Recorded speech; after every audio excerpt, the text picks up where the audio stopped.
Cette vidéo est une introduction sur les formations artistiques après la troisième pour t'aider à réfléchir à ce qui t'intéresse vraiment. Il faut savoir que poursuivre un enseignement en art plastique ne nécessite pas nécessairement d'être un as en dessin ou un très bon technicien. C'est une formation, c'est-à-dire qu'on n'attend pas de vous que vous soyez des experts. L'essentiel, c'est de vous faire plaisir, donc de vous assurer que c'est quelque chose qui vous plaît, que vous êtes curieux et intéressé. Et rappelez-vous qu'en art plastique, ce n'est pas seulement le dessin. Si vous voulez vous améliorer, vous pourrez le faire, mais il y a plein d'autres moyens d'expression. Vous pouvez apprécier la photographie, la sculpture ou autre chose. Et en tout cas, il ne faut pas que ce soit une barrière pour vous. L'essentiel, bien évidemment, c'est de choisir votre orientation en fonction de quelque chose qui vous plaît, parce que si ça vous plaît, eh ben, vous aurez beaucoup plus de plaisir à l'étudier et bien sûr à exercer un métier dans cette voie. Je précise aussi que vous pouvez continuer à étudier les arts plastiques sans nécessairement souhaiter exercer un métier dans cette voie. Ça peut être juste par curiosité pour avoir un apport culturel. Personnellement, j'ai eu un bac scientifique tout en poursuivant l'option art plastique. Donc cela est totalement possible. C'est souvent même considéré comme un plus si vous l'ajoutez dans vos intérêts, dans votre CV, au cours de votre parcours.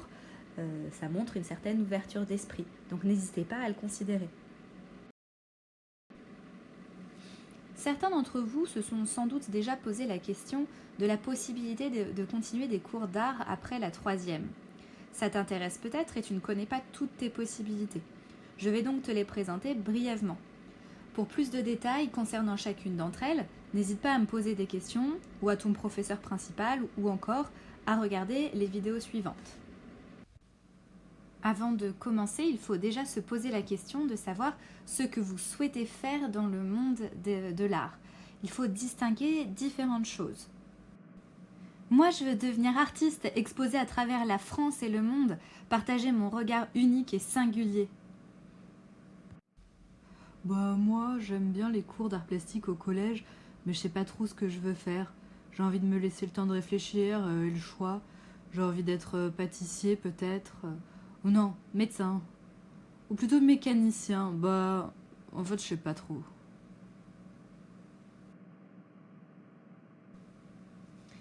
Si c'est ton cas ou que tu es dans un cas similaire, c'est que ce qui t'intéresse, ce sont donc les arts plastiques. Les arts plastiques, c'est ce qu'on peut faire en classe.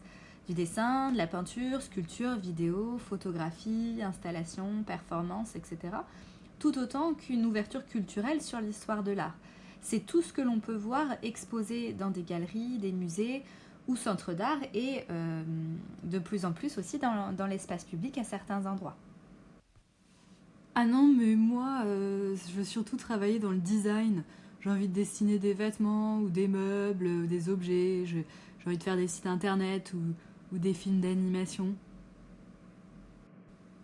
Si tu te sens concerné par le profil de Fred, c'est que ce sont plutôt les arts appliqués qui t'intéressent. On parle d'appliquer à l'industrie. De façon grossière, le but essentiel est de pouvoir vendre des objets ou des choses à un large nombre qui ont été réalisés en série. Même si la frontière avec les arts plastiques peut avoir évolué avec le temps, comme on a pu le voir en classe parfois. Moi, j'ai pas toujours d'idées en art plastique, mais j'aime beaucoup faire.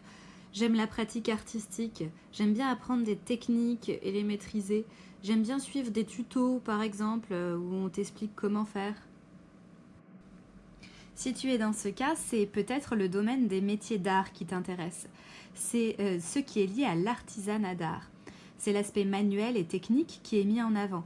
Cela peut mener à des métiers comme bijoutier, ébéniste, ceux qui travaillent le bois, ferronnier, orfèvre ou encore plein d'autres. Il faut donc d'abord bien distinguer les métiers qui peuvent t'intéresser. Ceux liés aux arts plastiques, aux arts appliqués ou aux métiers d'art.